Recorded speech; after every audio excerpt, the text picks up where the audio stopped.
In my previous video titled May 15, 2817 BC, start of the 523,046 days Sotic cycle, and the May 27, 845 BC, Sotic rise of the Ilahum Papyrus, I dated the latter part of Ramses III's 7th year to 845 BC.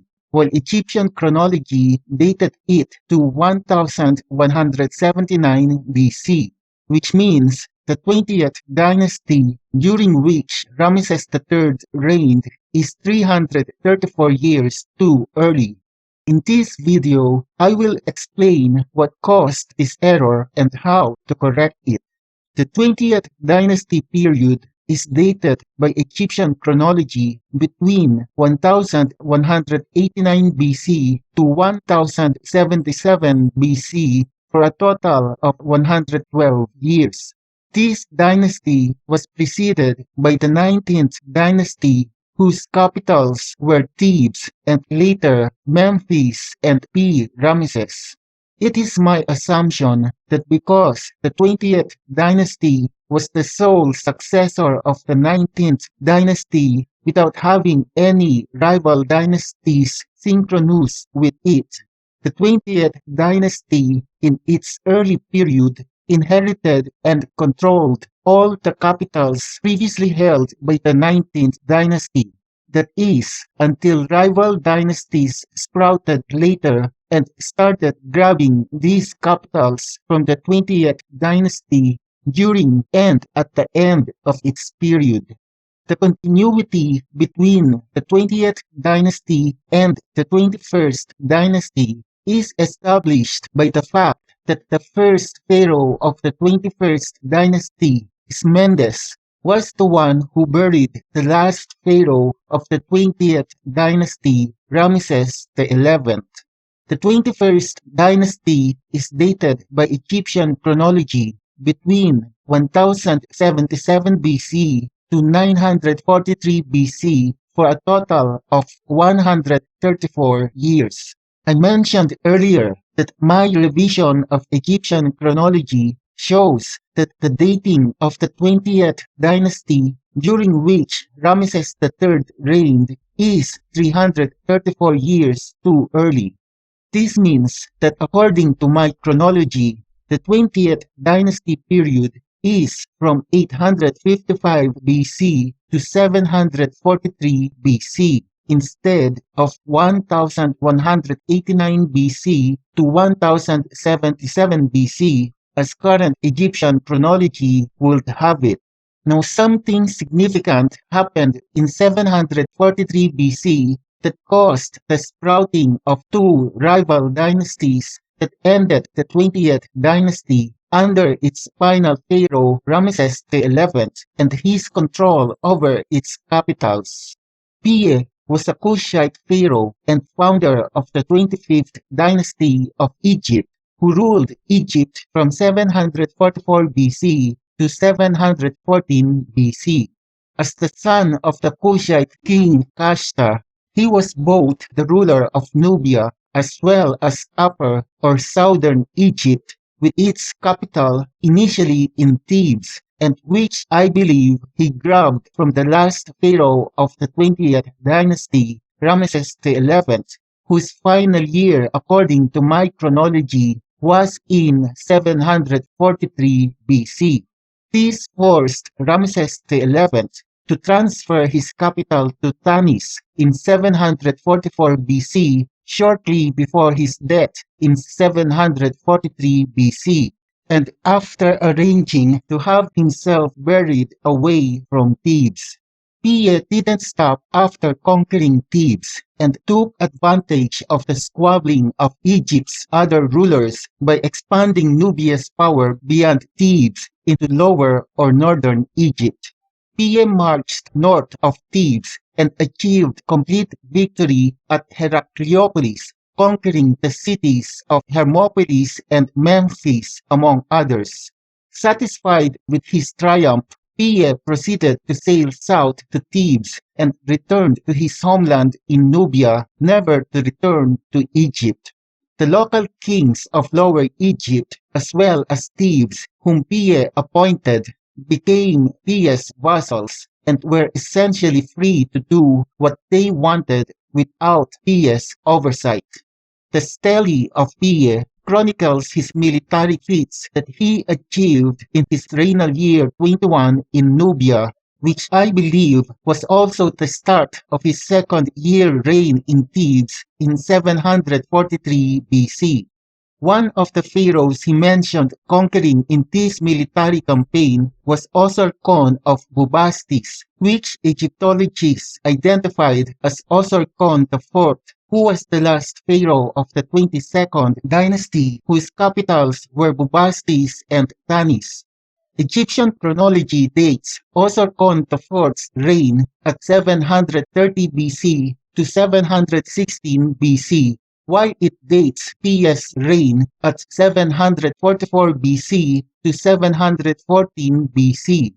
It is quite obvious that Egyptologists interpreted the regnal year 21 mentioned in Piye's stele as his 21st regnal year as Pharaoh of Egypt and not as king of Nubia, which in my opinion is incorrect. And this is where the root of the problem is in the current Egyptian chronology that resulted in dating the periods of dynasties earlier than the 25th Dynasty of Piye, 334 years too early. In my revision of the Egyptian chronology, the Osorkon of Bubastis, whom Piye subjugated, was Osorkon II and not Osorkon IV. Osorkon II was also a pharaoh of the 22nd dynasty, just like Osorkon IV. But Osorkon II's first regnal year was 142 years earlier than the first regnal year of Osorkon IV. What is my reason for choosing Osorkon II instead of Osorkon IV as the Osorkon of Bubastis defeated by Piye and as mentioned in his stele? There is much debate surrounding the 23rd dynasty, which may have been situated at Heracleopolis, Hermopolis, and Thebes. Monuments from their reign show that they controlled Upper Egypt in parallel with the 22nd dynasty shortly before the death of Osorkon II, a pharaoh of the 22nd dynasty. Meanwhile, the 22nd dynasty, originally from Bubastis and Tanis, took over Memphis.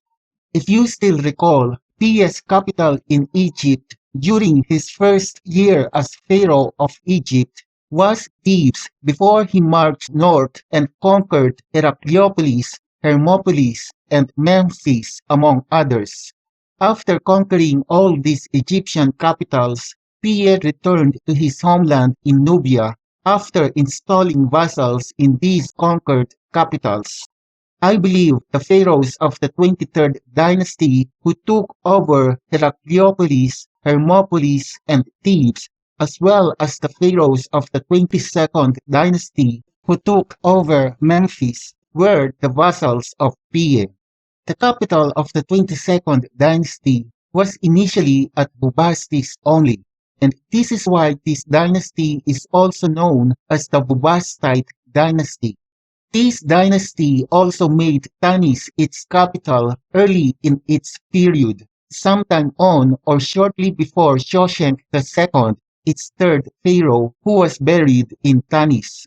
According to my revision of Egyptian chronology, the 22nd dynasty also took over Memphis after Piye executed Osorkon II and installed Shoshenq III in his stead as his vassal over Memphis. Meanwhile, Harshis I, the first pharaoh of the 23rd dynasty, was the vassal installed by Piye to take over Heracleopolis, Hermopolis, and Thebes. Egyptian chronology dated Osorkon II's last regnal year at 837 BC. And since I believe Piye's conquest of Lower Egypt north of Thebes happened in his second year as pharaoh in 743 BC, Osorkon II's last regnal year, when he was executed by Piye, should be dated in 743 BC instead.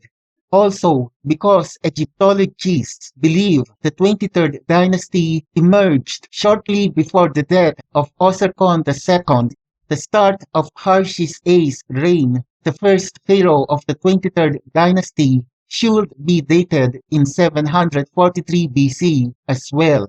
Since the last regnal year of Osorkon II of the 22nd dynasty was in 743 BC and not 837 BC as current Egyptian chronology would have it, this means the 22nd dynasty was dated 94 years too early.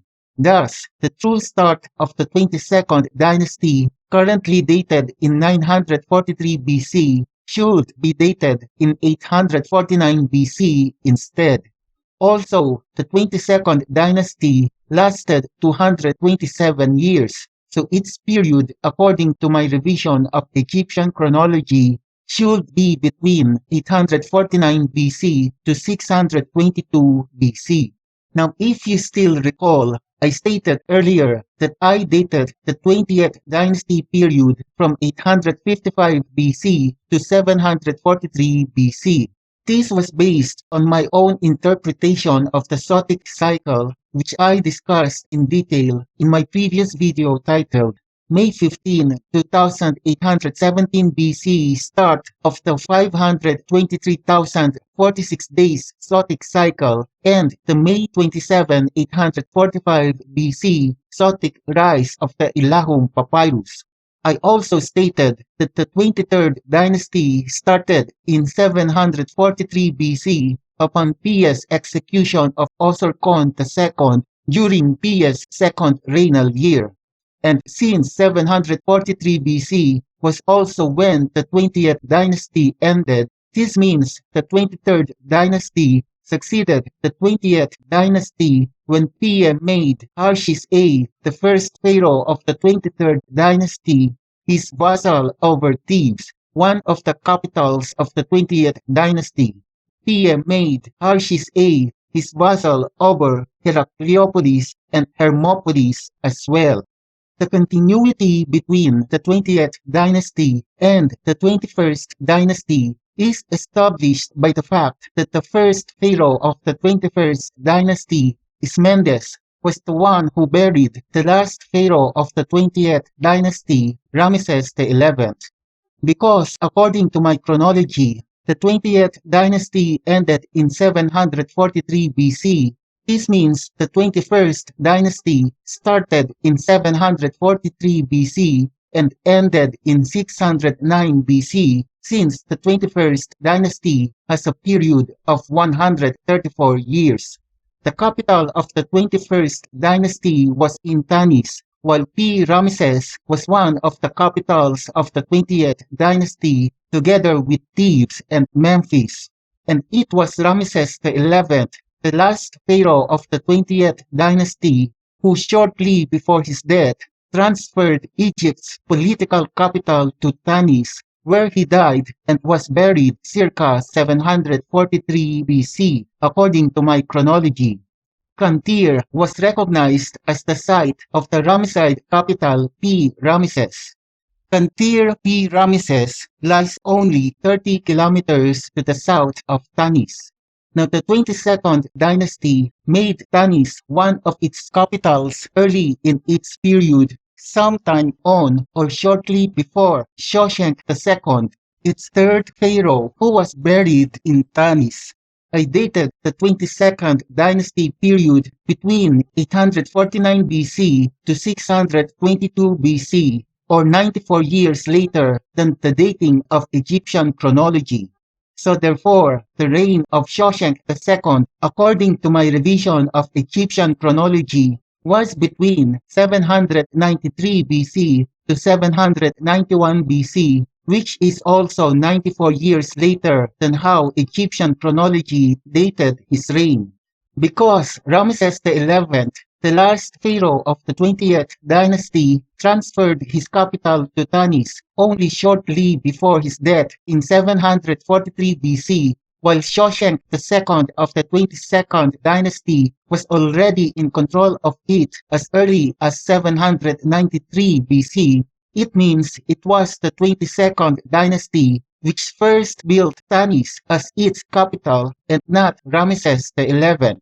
However, shortly before his death in 743 BC, and specifically in 744 BC, Ramesses XI succeeded in grabbing Tanis from Osorkon II, who was the pharaoh of the 22nd dynasty that time. 744 BC was also when Piye grabbed Thebes from Ramesses XI, forcing Ramesses XI to look for another capital which Ramesses XI found in Tanis. Osorkon II's eviction from Tanis by Ramesses XI in 744 BC forced Osorkon II to move to Bubastis, an earlier capital of the 22nd dynasty before Tanis, situated just about 52.55 kilometers southwest of Tanis. Bubastis was also where Osorkon II was defeated by Piye in 743 BC, and which was why Piye referred to him as Osorkon of Bubastis in Piye's victory stele.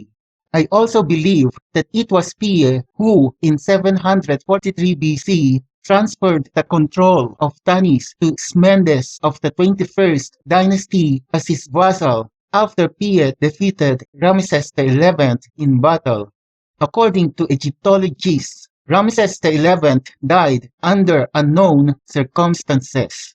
I dated the 20th Dynasty period between 855 BC to 743 BC, while I dated the 22nd Dynasty period between 849 BC to 622 BC, which means the 22nd Dynasty started 6 years after the start of the 20th Dynasty and ran parallel with the 20th Dynasty during its first 106 years. The 23rd Dynasty succeeded the 20th Dynasty right after its end and lasted for a period of 109 years.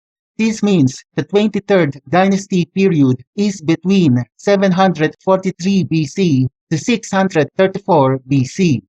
I dated the 21st Dynasty, which also succeeded the 20th Dynasty after its end, between 743 BC to 609 BC for a total of 134 years. Current Egyptian chronology dates the period of the 24th Dynasty between 732 BC to 720 BC. The period of the 25th Dynasty between 744 BC to 656 BC, and the period of the 26th Dynasty between 664 BC to 525 BC.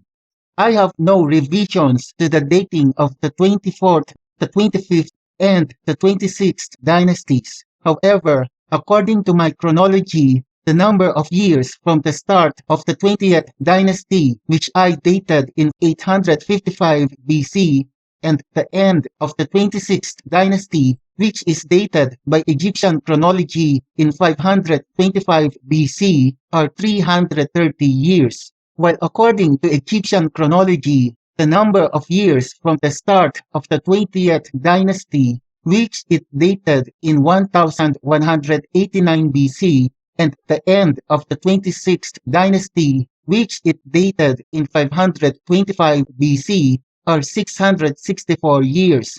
The difference between my chronology, 330 years, and current Egyptian chronology, 664 years, is 334 years. And this is why I believe current Egyptian chronology for several dynasties before the 25th dynasty was 334 years too early.